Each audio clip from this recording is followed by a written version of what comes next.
नाज़रीन, प्रोग्राम में सबसे पहले बात करेंगे पीटीआई कारकुनान और बड़े रहनुमाओं को इंसदादे दहशतगर्दी अदालत से सज़ाओं की। 9 मई वाक़यात के बाद पाकिस्तान की सियासी तारीख एक और बड़े मोड़ पर पहुँच गई है। फैसलाबाद की इंसदादे दहशतगर्दी अदालत ने 9 मई के मुकदमात में फैसला सुनाते हुए कौमी असम्बली के opposition leader Umar Ayub, senate में कायदे इख्तिलाफ शिबली फराज और रुकने कौमी असम्बली जरताज गुल समेत 108 रहनुमाओं और कारकुनान को 10-10 साल कैद की सज़ा सुना दी है। और इसी केस में रुकने पंजाब असम्बली जुनेद अफजल शाही को 3 साल कैद की सज़ा सुनाई गई है, जबकि फवाद चौधरी, जैन कुरैशी और ख्याल कासरो को बरी कर दिया गया है। फैसला ISI ऑफिस फैसलाबाद पर हमला केस में सुनाया गया है। केस में मजमूई तौर पर 185 मुलजिमों में से 108 को सजा सुनाई गई है। 9 मई केस में पंजाब असम्बली में ऑपोजिशन लीडर तो पहले ही अपनी रुकनियत खो चुके हैं, जबकि कौमी असम्बली और सेनेट के ऑपोजिशन लीडरान भी अब नाअहली के दहाने पर खड़े हैं। अब पार्लियामेंट में ऑपोजिशन कहाँ है जब मुल्क की तीनों बड़ी कानून साज असम्बलियों में कोई मजबूत ऑपोजिशन बाकी न रहे तो सवालात कौन उठाएगा, हुकूमती पॉलिसीज पर तनकीद कौन करेगा और जमहूरी तवाज़ुन कैसे बरकरार रहेगा, ये सवालात उठ रहे हैं। और इसी पर बैरिस्टर गौहर ने भी गुफ्तगू की, कहा कि जी ये इंतशार और जो तशद्दुद की सियासत है इस पे हम यकीन नहीं रखते हैं और हम इसके ख़िलाफ़ जो है हाई कोर्ट जाएंगे, अपील करेंगे। इसी तमाम तर सूरत हाल पर बात करने के लिए advocate general Islamabad advocate Jahangir Jadoon साहब ने हमें ज्वाइन किया है।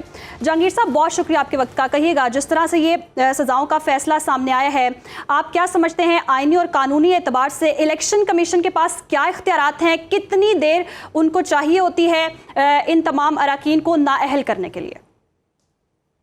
बहुत शुक्रिया। एक तो देखें, मैं ज़रा डिटेल से आपको बता दूं कि 9 मई का जो इंसिडेंट था, अक्रॉस द बोर्ड हर शख्स ने, हर इंस्टीट्यूशन ने उसको कंडेम किया है कि ये नहीं होना चाहिए था कि किसी भी पॉलिटिकल पार्टीज़ को, किसी भी सिटीज़न को ये राइट नहीं पहुंचता कि अगर वो उसको जो है किसी मिलिट्री इंस्टॉलेशन पे या किसी गवर्नमेंट की इंस्टॉलेशन पे या किसी इवन के सिविल जो शहरी है उसकी भी प्रॉपर्टी को डैमेज करें। हैविंग सेड दैट, अब उसमें अगर उसने ये काम कर लिया है तो फिर उसकी प्रोपोर्शनैलिटी देखी जाएगी कि उसने वो काम किया, उसकी क्या सज़ा बनती है। और इस सज़ा को मेक श्योर करने के लिए कुछ हकूक़ उस शख्स के भी होते हैं जो जिसको मुल्ज़म कहते हैं कि उसको फेयर ट्रायल का मौका दिया जाए। अब इस सूरत हाल में देखें कि अगर आप MNAs को देखें या कोई सेनेटर है तो वो अगर वहाँ पे मौके पे मौजूद थे, क्या उनकी एक्टिव पार्टिसिपेशन थी, कितने हद तक पार्टिसिपेशन थी, या वो एडिंग एंड बैटिंग में शामिल थे, क्या थी। तो ये सारी चीज़ें जो है एक इम्पार्शियल ट्रिब्यूनल जो है, अनबाइस्ड जो है presiding officer of the court जो है वो डिसाइड करे और जो डिफेंस होता है उसको पूरा भरपूर मौका दिया जाए ताकि कोई चीज़ जो है वो तिश्ना या बाकी ना रहे। तो उसके बाद अगर वो फैसला मेरिट पे आता है, एविडेंस बेस्ड होता है, तो उसको एक्सेप्ट करती है और फिर आगे जो मुल्ज़म होता है उसको राइट ऑफ अपील हासिल होता है। और right of appeal substantive right है, वो आपको आइन और कानून देता है। तो इसमें जब राइट ऑफ अपील जिस केस में होता है, इसका मतलब होता है वो कंटिन्यूएशन ऑफ द ट्रायल होती है। अपीलेट कोर्ट जो है वो उस एविडेंस को एग्जामिन कर सकती है, एडिशनल एविडेंस ले सकती है और वो मजीद देख सकती है कि क्या वाकई जो जिस शख्स पे ये इल्ज़ाम लगाया गया है उसकी नोयत क्या है, आया वो कितना इसमें मुलव्वस है, कितना नहीं है, या इसकी जो सज़ा है वो प्रोपोर्शनेट है या डिसप्रोपोर्शनेट है। तो उसके मुताबिक जो अभी ये डेफिनेटली अपील करेंगे तो अपीलेट कोर्ट जो है ये सारी चीज़ों को एग्जामिन करेगी। तो जहांगीर साहब, इस सारे प्रोसीजर के दौरान नाअहल किया जाना राइट है? नहीं, ये देखें, ये जल्दी में कर रहे हैं। इलेक्शन कमीशन को कम से कम ये जो है वो इंतज़ार करना चाहिए कि वो अपनी अपील जो है वो एडमिट करें। तो अगर आप किसी खास पैराए पे, किसी खास डायरेक्शन पे चल रहे हैं तो डेफिनेटली ये देखें ना, इस तरह आपका डेमोक्रेटिक सिस्टम जो है वो पहले ही जो है वो डीमोरलाइज डीरेल हो जाएगा सारा, कि आपके पास अपोजिशन नहीं है, फिर अपोजिशन लीडर चुने, तो फिर तो आपका एक अपोजिशन को इस तरह अगर ख़त्म करना चाहते हैं तो फिर तो उनको खुद ही असम्बलियों से बाहर आ जाना चाहिए अगर वो नहीं चाहते कि असम्बली के अंदर रहें। तो इस तरह आप अगर डेमोक्रेटिक सिस्टम में रहना चाहते हैं तो कुछ ना कुछ क्वेश्चन जो है आपको देखें ना, ये जो डेमोक्रेसी का हुस्न ये होता है, वही होता है कि गवर्नमेंट और अपोजिशन दोनों मिल के चलते हैं और गवर्नमेंट की जो ऑफ द डे होती है उस पे अपोजिशन को ये राइट होता है कि वो कंस्ट्रक्टिव क्रिटिसिज्म करे। अगर उनकी कोई पॉलिसी जो है पब्लिक इंटरेस्ट में नहीं है या पब्लिक के अगेंस्ट है या वो समझते हैं कि गवर्नमेंट किसी जगह पे एग्जीरिएशन कर रही है, तो उसमें फिर उनको राइट पहुंचता है कि वो बात भी करें और इस मसले को हल करें। अच्छा सर, ये भी बताइएगा, जैसे कि अभी जमहूरियत का भी हम जिक्र कर रहे हैं, پنجاب سے تو جو حزب اختلاف کے لیڈر ہیں وہ تو نااہل ہو چکے ہیں, وہ سیٹ خالی ہو گئی ہوئی ہے. اب قومی اسمبلی میں بھی ہم دیکھ رہے ہیں اور قائد حزب اختلاف جو ہیں دونوں ان کو سزائیں سنا دی گئی ہیں. 3 بڑی اسمبلیاں ایسی ہو گئی ہیں جہاں پر اپوزیشن لیڈر جو ہیں وہ نہیں ہوں گے, تو یہ کتنا بڑا ایک کرائسس کریٹ کرے گا؟ دیکھیں نا, ڈیفینیٹلی ایک ڈیموکریٹک کرائسس ہے, ایک پولیٹیکلی کرائسس ہے کہ آپ اگر آج ایک جس طرح بقول ان کے پی ٹی آئی کے اور پرائما فیشلی لگ رہا ہے کہ اس کیس کے اندر یہ ہے پولیٹیکلی وکٹمائزیشن سے یہ کیس فری نہیں ہے. میری اپنی ذاتی رائے میں ہو سکتا ہے کوئی اس سے ایگری کرے نہ کرے.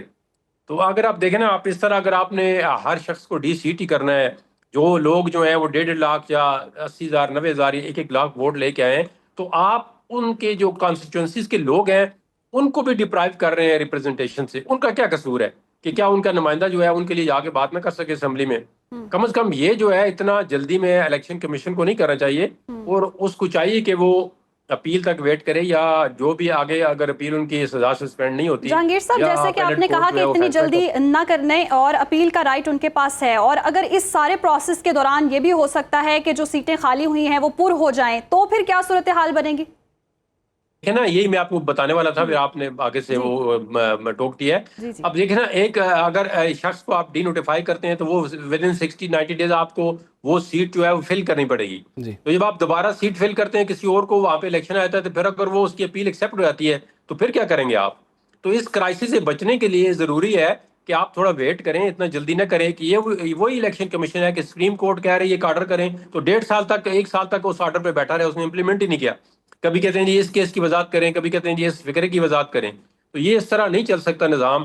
ایڈوکیٹ جہانگیر جدون صاحب, آپ نے بڑے قانونی پہلوؤں پر روشنی بھی ڈالی ہے, اور کچھ سوالات تو کھڑے ہو ہی رہے ہیں, لیکن ساتھ ہی ساتھ ہم نے یہ بھی دیکھا ہے 2 سال سے زائد کا عرصہ اس واقعے کو بھی ہو گیا ہے, اور تسلی کے ساتھ, تشفی کے ساتھ جو ہے وہ یہ کیسز چلے ہیں. اور آگے بھی یہ کیسز ایسے ہی لگ رہے ہیں کہ عدالتوں میں جائیں گے اور پھر ٹائم لگے گا, ٹائم گین ہوگا. دیکھیں ابھی اپیلیں لگنی ہیں, اس کے بعد پھر اپیلوں پہ فیصلہ آنا ہے. پھر آپ کو تو پتہ پاکستان ہے, پاکستان میں تو ایک سیٹ پر 5 سال, اور کئی سیٹیں ایسی بھی ہیں جن پہ 8 سال کا سٹے بھی ہوا ہے. بہرحال یہ دیکھنا ہوگا کہ آنے والے وقتوں میں کیا قانونی آپشنز پاکستان تحریک انصاف کے پاس ہوتے ہیں. فی الحال تو کافی مشکلات کا شکار ہے. آگے بڑھتے ہیں جی, ایک اہم خبر پہ ہم نے بات کرنی ہے, اور وہ یہ ہے کہ پاکستان اور امریکہ کے درمیان ایک اہم تجارتی معاہدہ بالآخر طے پا گیا ہے, جسے دونوں ممالک کے تعلقات میں ایک مثبت پیش رفت قرار دیا جا رہا ہے.